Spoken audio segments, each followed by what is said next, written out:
Au départ, on pensait mettre un moteur dans la roue arrière, développer un bras oscillant, beaucoup de choses qui finalement nuisaient au projet, beaucoup de masses non suspendues, des coûts supplémentaires. Donc on a préféré intégrer un gros moteur électrique dans le cadre et développer notre propre réducteur plutôt que de garder la boîte de vitesse. Et donc on a beaucoup progressé depuis cette première étape.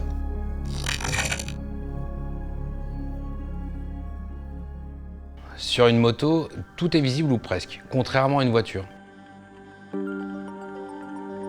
Si on a des attentes en termes d'autonomie, de puissance, le tout dans une esthétique originale, l'équation n'est pas évidente. C'est un vrai casse-tête. À chaque fois, il faut se battre sur l'autonomie, sur le nombre de cellules embarquées, sur le type de moteur, pour garder quelque chose qui respecte l'esprit d'origine.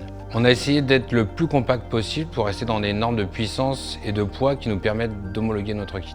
Alors pour faire passer la puissance et le couple assez important du moteur électrique à la roue arrière, en passant par le cardan de la BMW qu'on conserve bien naturellement, on a été obligé de développer un réducteur maison, qui est une espèce de boîte de vitesse à 2 pignons en bain d'huile.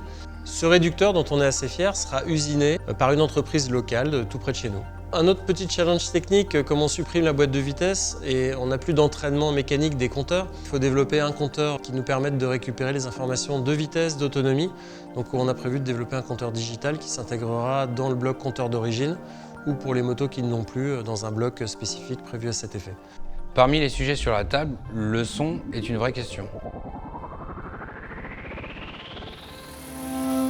Même si ce n'est pas obligatoire sur une moto électrique en France, pour nous, ça peut être quelque chose, un organe de sécurité.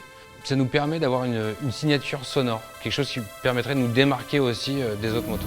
On va bientôt lancer l'étape de fabrication de toutes les pièces qui vont composer le prototype. On va avoir de la découpe laser, du pliage, du cintrage, de la soudure, de l'usinage. Et vous pourrez prochainement découvrir l'assemblage de ces premières pièces qui vont composer le prototype. À très bientôt.